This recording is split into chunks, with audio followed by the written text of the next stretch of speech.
Shalom, first and foremost, all praise and glory is unto Yahweh, Ba'ashem Yahushai, Ba'ashem Rachakodash, that belong to our apostles, the bishops, the elders of the great millstone, and greetings, salutations, blessings, much love unto you, elect, shalom unto you.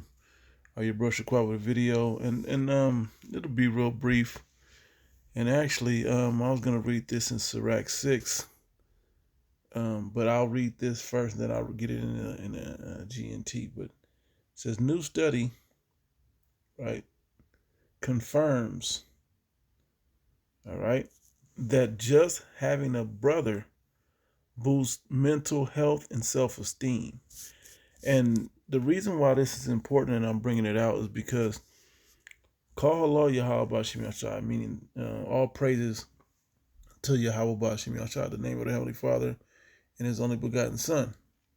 Because they have set up a situation to where you have a friend or a brother. Now let me put the correlation together for you. Let me see. Okay, so this is the word for brother, and this is in Sirach 4. Ecclesiastes 4. I'll open it back up for that, but it says brother of same parents, half brother, same father, relative, kinship, same tribe. Okay. Each to the other, reciprocal relationship. And that's a friendship, basically, is saying a resemblance. Okay. Brethren, brother, another, brotherly. Okay. Ach. Let me see if they have anything else in the Phoenician. Here, let's see. But it's basically describing a friend. Okay, and then I think the word friend goes into brothers as well. So let me find the word friend for you. Any relative kinship, okay? A man of the same tribe. And it's really talking about the children of Israel. Any friend, there we go, right there. Okay, thus use the friends of Job. Okay, his brother, who calls Hiram his brother. Okay, so and that's how this gets down. So that's just to make that quick point. The point simply that the Wada Yahweh Bashim Yashai for giving us friends or brothers. Okay, because this would be a lot tougher, man. All right, which I'm gonna get this scripture, but let me go back to the article, which says new study confirms that having a brother boosts mental health and self-esteem. Now, they're thinking it, just as adolescent children, And it's funny, having a little brother or a big brother, it just helps everything. It gives you somebody to bank off of, gives help. I'm gonna get some scriptures on it. Okay, but it says insane videos. A recent study confirms that, what many have long suspected. Having a brother can significantly boost mental health and self-esteem. And it's funny because in this truth, we understand you call your brother, you talk to your brother, you see your brother, and you feel better instantly. You see your friend, you feel better instantly. Because now you guys have a certain level of confidence that is now, we together, we got confidence together. Okay? We got self-esteem now. This one knows my best points, this one doesn't. You see it in team sports. It's easier to see it in something like basketball. They're trying to push it with LeBron and Luka Doncic, but whatever. You start to see how when you have the Jordan and Pippen thing, a sidekick, a big brother, little brother thing, whatever. But the point overall being having somebody there. Now I'm going to get the scriptures on it, but just having somebody there that knows what you've gone through. That matter of fact, I'm gonna get another scripture before I forget it, and then I'll read this article. All right.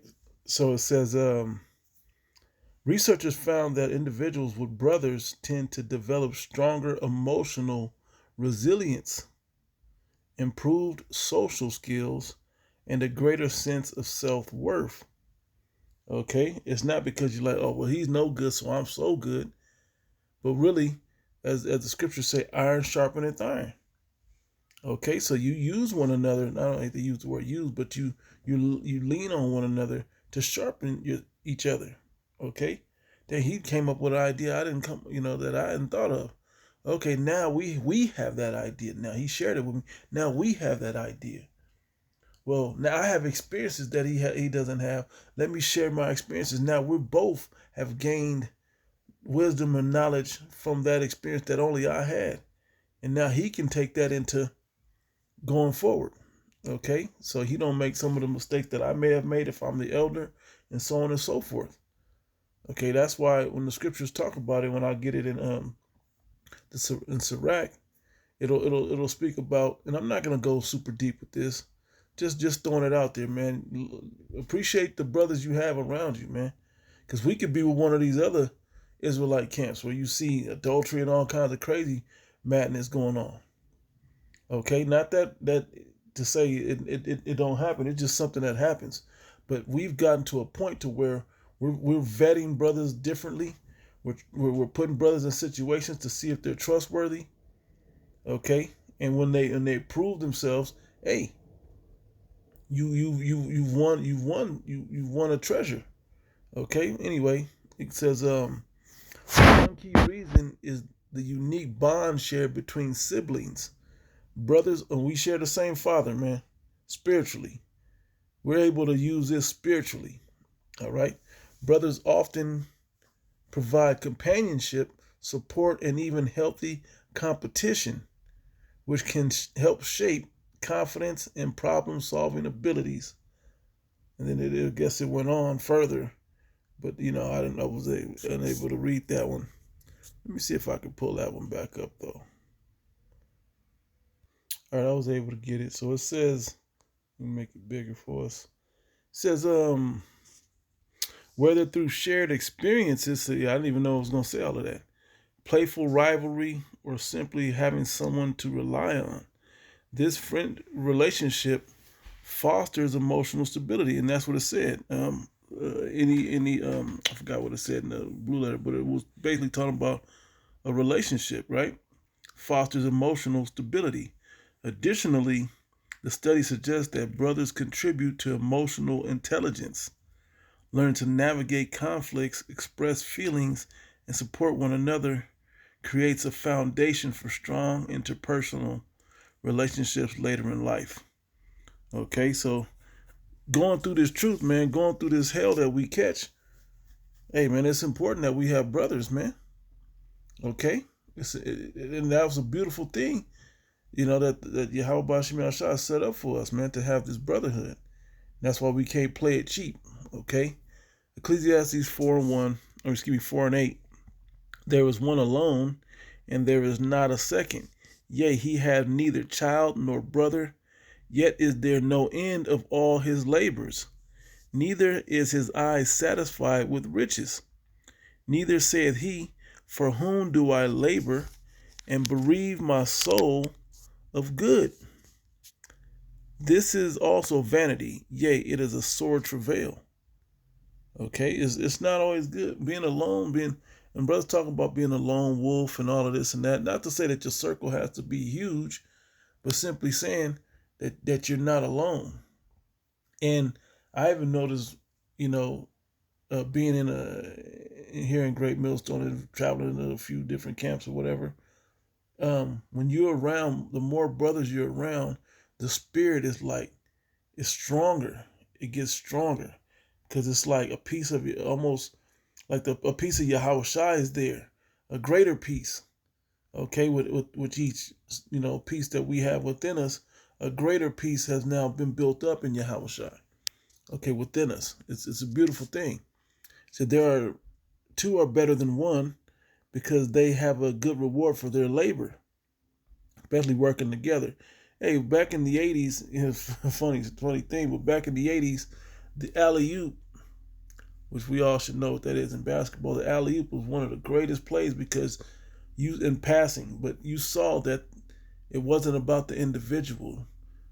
It was the two people working together to get something accomplished. And that's why football was one of America's games, besides baseball. But football is special because all 11 men have to work together, particularly on offense. You can see it. They all have to work together in unison and in timing to get the job done. Okay, one play at a time. It's a beautiful thing, and we're just using sports, but even when you go to the movie Gladiator and it showed you the gladiator games, when he rallied the men, that's when they were able to overcome the adversary. You know, the different obstacles they had in the Coliseum. So you know, this is just something that when you understand brotherhood, brothers throw alley oops, wingmen. You date on a date and you got a wingman, and all these things mean something. And there's not a lot of women don't fully understand it the same way. It works, but they don't even understand how the next person is really trying to get the betterment for you. Okay, I want better for you than for me. You know, when I read it in Sirach in the GNT, it'll pretty much say that. But it says, "For if they fall, there is one to lift. The one will lift up his fellow. But woe to him that is alone when he falleth, for he hath not another to help him." Again, two can lie together and they have heat. And what that's talking about, if you're in a snowstorm, you can generate heat together, not to say, inordinate, affectionate way. You know, that for it's crazy that the world is into that. That's where people's minds go. But just saying, like, I think they showed it on, movie, was it Star Wars?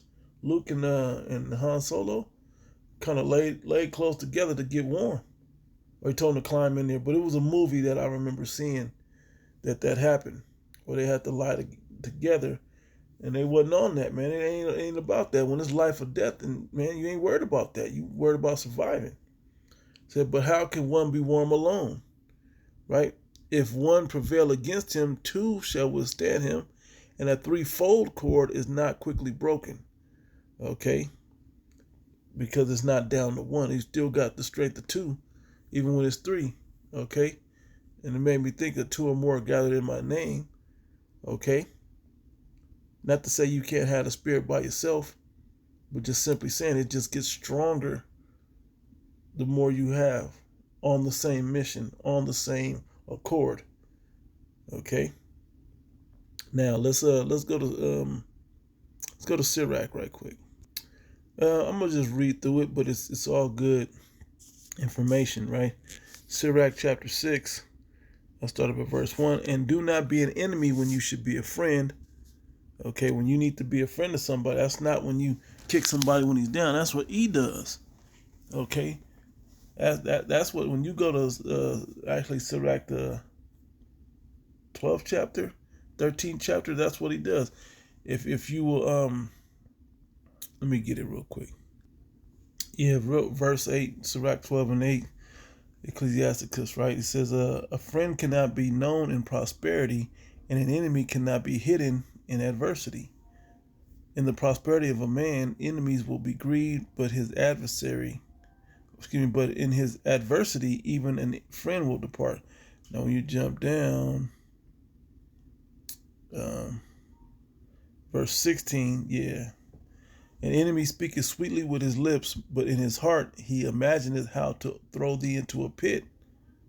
He will weep with his eyes, but if he find opportunity, he will not be satisfied with blood. If adversity come upon thee, this was the point, come upon thee, thou shalt find him there first. And that's what you need. Okay, I need this for all good. He's there to help me up. And though he pretend to help thee, he shall undermine thee. Okay, so you got to be cautious how you put somebody around you, and vet the people that are around you. He will shake his head and clap his hands and whisper much and change his countenance. Okay, and you'll see that somebody that ain't really about you, that ain't really for building you up as you build them up. That's why you got to build them up as well. It's a give and take, right? They just can't wait to be like, man, see, they look at you like a weak link. So you got to be able to try to be as strong as you can. And then somebody is really out for your benefit, trying to build you up, man. It's an important thing. It's an important dynamic to have. Okay, now let's go back. Okay. Yep. And do not be an enemy when you should be a friend. A bad reputation brings you the disgrace that lying sinners deserve. And this is in the GNT. Do not let your passions carry you away. This can tear your soul to pieces like a bull. Yeah, when iron sharpeneth iron, you're not supposed to take it wholeheartedly. Just learn from it, man. It's not a big deal. And you got to see when somebody's getting on you, they're not just getting on you because I just need to get this off of me. I just need to put somebody in their place. That's how bad leaders do. That's how bad friends do. Okay? More so, they're doing it because they want better for you. They want to see better in you.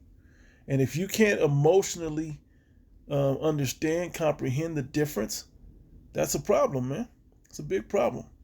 So you will be left like a dead tree without any leaves or fruit. Evil desire will destroy you and make you a joke to your enemies. Okay, if you are polite and courteous, you will enjoy the friendship of many people.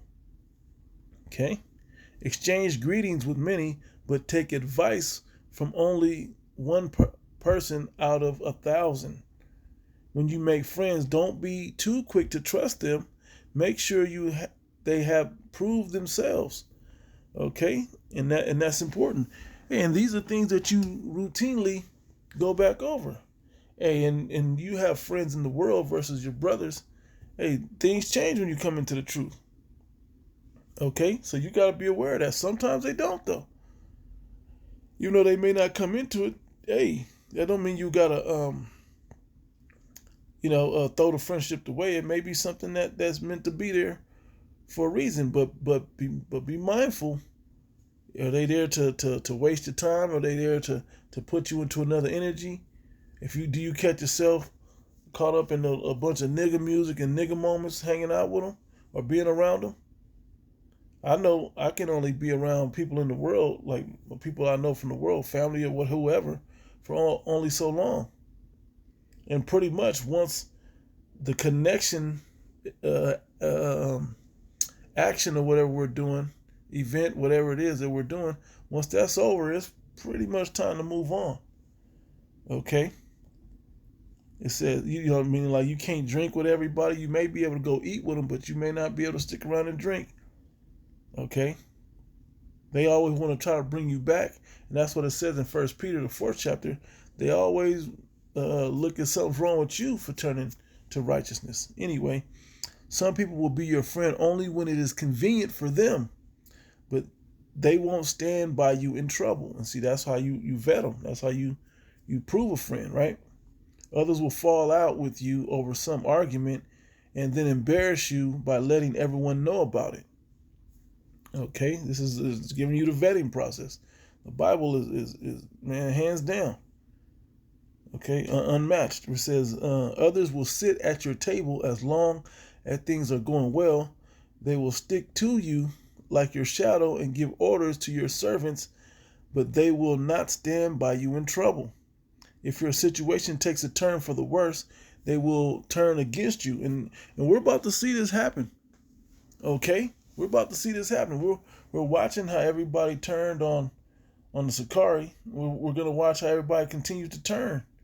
But Great Millstone has stayed at the same perspective the whole time on all you guys. Y'all ain't right until you come up to where you need to be. We can't be cool like that.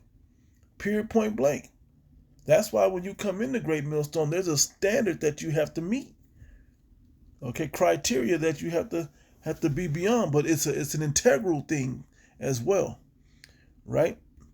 It says, and give orders to you. I'm past that. It says, 12. If your situation takes a turn for the worse, they will turn against you, and you won't be able to find them anywhere. Stay away from your enemies and be on guard against your friends. A loyal friend is like a safe shelter. Find one and you have found a treasure. Nothing else is as valuable. Okay? This brotherhood is the most valuable thing I possess because it's not because I have friends. It's because we share in the spirit of Yahweh Bashim Yahushua. Okay, that's how we're connected through that. That's what makes it so valuable, because we know wisdom is invaluable, not to be compared with jewels or rubies or gold or silver. Okay, so how much more a great friendship? And it's not to knock the other things in your life. You know, you have family and children and whatever else, but we know that this is it right here. This is the top of the top. Quick testimony. I remember I was dating this girl years ago. I first came into the truth, and she was like, "We can't. This ain't gonna work because I can't be number one in your life." And I was like, "You can't."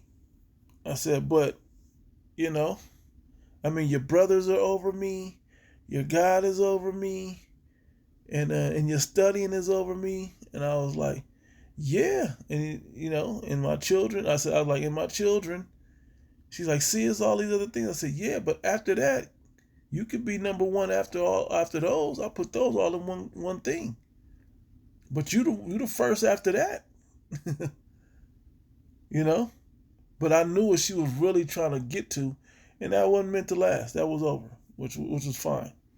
But just showing you that has to be the top focus. And what the scriptures say about that, when you know he escaped from her, who the Lord pleases shall escape from her. But anyway, it says, and even that'll happen with friends.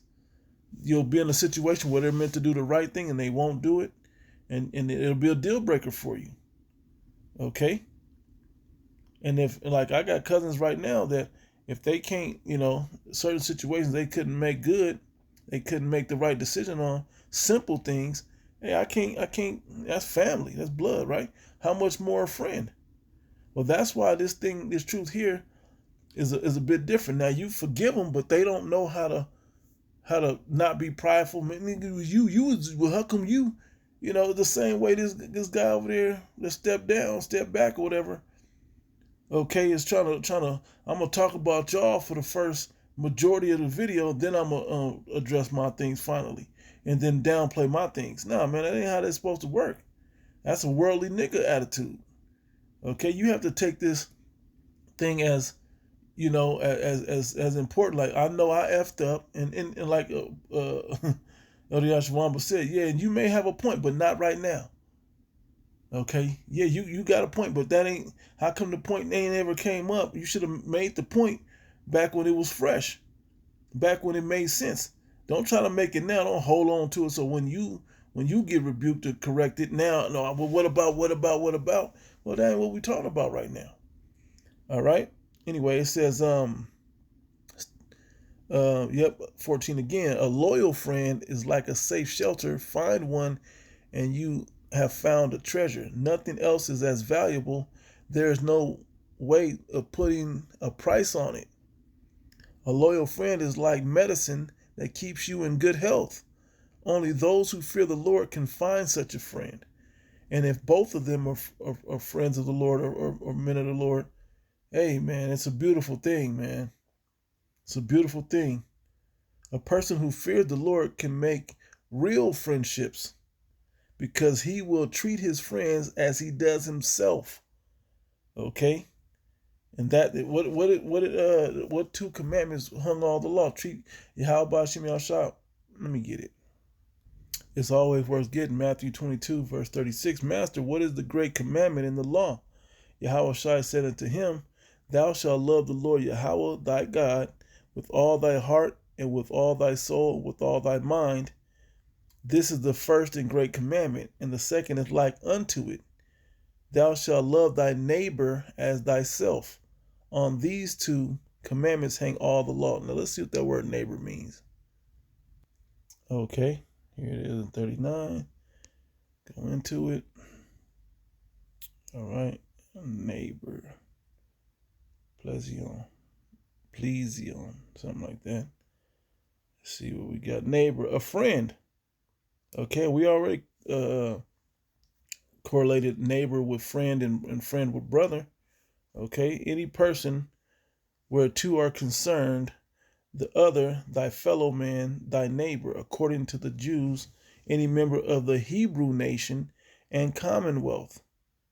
fellow believers. Okay? According to Hamashiach, any other man in respective of nation or religion with whom we live or whom we chance to meet.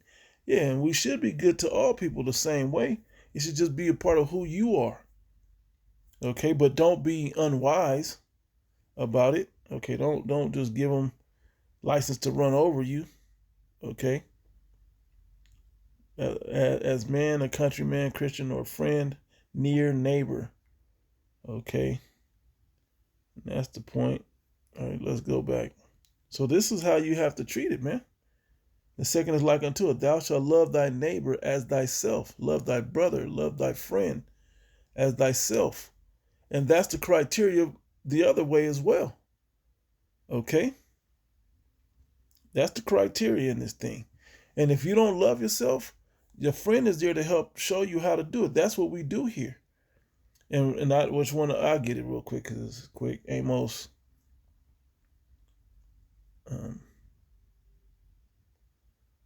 Amos 3:3. Can two walk together except they be agreed?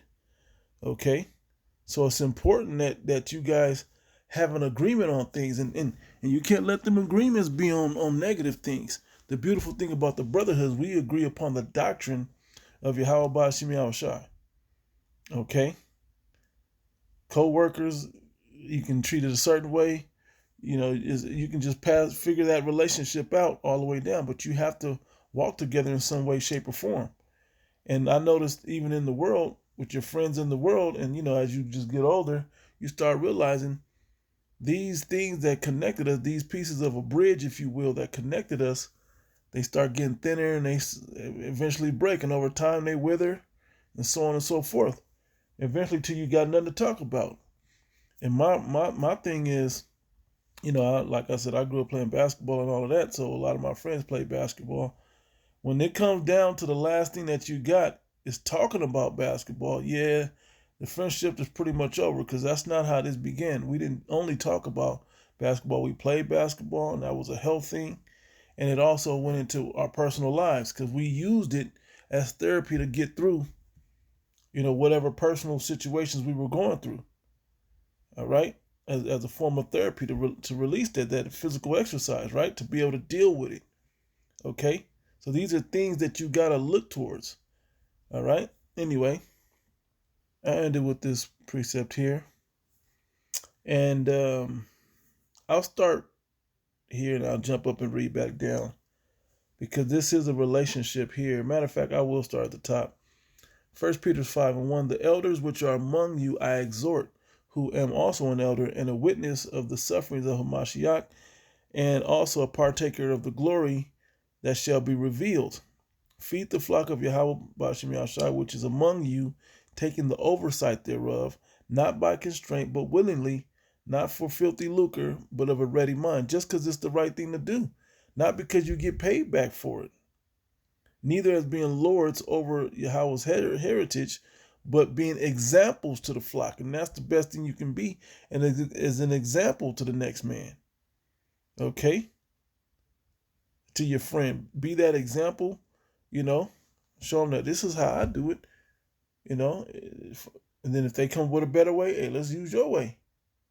It's not about a pride thing in this. That's why you look at these other groups and they fail, because you see individuals trying to exalt themselves. This isn't us exalting ourselves. We exalt the Father through the only begotten Son, and by exalting the Son, eventually we'll be exalted by the Father. Okay? It says, neither as being lords over the Most High's heritage, but being example to the flock. And when the chief shepherd shall appear, ye shall receive a crown of glory that fadeth not away. There you go. Likewise, ye younger, here's the other part of it, right? Submit yourselves unto the elder. Yea, all of you be subject one to another, and be clothed with humility. And that's a problem with Jake in the world. Jake don't like taking the low. The low has been the right way, man, in this ministry, man, this truth. It's a beautiful thing. Even when you take that route in the world, it's a beautiful thing. I don't have to stun on you, Jake. I don't have to. Most times, people only get offended When you take the humility route, and when they know you right, and then they can't be offended at you. Okay? For the Most High resisteth the proud and giveth grace to the humble. Okay? Humble yourselves, therefore, under the mighty hand of Yahweh, that he may exalt you in due time, casting all your cares upon him, for he cares for you. Okay, we got to read this one always, of course. Be sober, be vigilant, because your adversary, the devil, as a roaring lion, walketh about, seeking whom he may devour, hopping on people, making situations be what they are. But when you're the right way, even if the devil hops on your brother, a demon or whatever hops on your brother, you're still there as that example, as that friend, and not an enemy. Like, hey, bro, like, what's going on, man? Hey, pray, check yourself, fast, let's talk about it. Let's go over some scriptures, blah, blah, blah. Okay. Verse 9, and this was the point, who resisted steadfast in the faith, knowing that the same afflictions are accomplished in your brethren that are in the world, that we're all in this thing together, in this brotherhood, man. You're not the only one going through it. That's the beautiful thing that's been given unto us. We're not the only ones going through it. We can get confidence by people that are further along, by our elders that are further along, that warn us of the pitfalls, that we got to still walk it on our own. But they can, tell her, hey, watch out for these pitfalls. Hey, don't tell your woman about this thing. Hey, watch out for the people in the world. Walk in wisdom to them that are without. Okay, so on and so forth. You use these examples, you use that wisdom and that experience to in a kindly way that others may be able to escape also, man. It's a beautiful thing. Okay? So that study is on point. Okay? Knowing that you have a brother. Now, it's talking about siblings directly, but we are siblings together in this truth, man. Okay? And it's a beautiful thing that we have it, because we now have confidence. You'll be on a chat, or you'll talk to a brother, and the brother will just say something, and not realizing that's what you needed in the moment, but that's what you needed, and it builds you up, man. And you may do that, and man, I needed this, bro. The water, like, man, was everything good? Yeah, it is now. That you done brought this up, or you just said that, or whatever. Okay. So it's a beautiful thing, man. This brotherhood is something that we can't take for granted. Oh, I almost forgot. I gotta get it in 1 Peter the 4th chapter. No, not Peter. 1 John. Bear with me. 1 John chapter 4, verse 10. Herein is love, not that we love the Most High, but that he loved us and sent his Son to be a propitiation for our sins. Good looking out. Beloved, if the Most High so loved us, we ought also to love one another. Right? And that was without any merit behind it, man. We didn't deserve his love. We were an enemy to the Most High. By our actions, we didn't keep our end of the agreement. But him being a wonderful and great faithful Father and Creator, and a friend unto us, and he called us his friends, for a friend, for a master, what do you say? For a friend, John 15, he knows not what his master do. Let me get it, Salakia. Bear with me. I believe it's like 15 and 14, something like that. Yep, verse 14, John 15, verse 14. Ye are my friends if ye do whatsoever I command you. Henceforth I call you not servants, for the servant knoweth not what his Lord doeth, but I have called you friends, for all things that I have heard of my Father I have made known unto you. Okay, let's go back. It's about like 11 or something up in there. Okay, yep. Verse 12. No man has seen the Most High at any time. If we love one another, the Most High dealeth in us, and his love is perfected in us, around inside this brotherhood. Okay, that's how it's perfected. Hereby know we that we dwell in him, and he in us, because he hath given us of his Spirit. And that's the connecting thing. That's how we walk together and be agreed. And for all you that like Ringo TV was talking about, hey man, how come there's no brotherhood and there's no friendship and everybody's cutthroat? And yeah, doctrine versus doctrine. Because when you see how people move, we can't walk with you if you're moving like that. There's people out there moving weird, man. Okay, the closer and closer we get, and you one of them, Ringo. But really, when inside the lock doctrine, I can only imagine what it's like in you other groups, but inside Great Millstone, hey man, the brotherhood is a beautiful thing, man. Let me see. Yep, verse 20.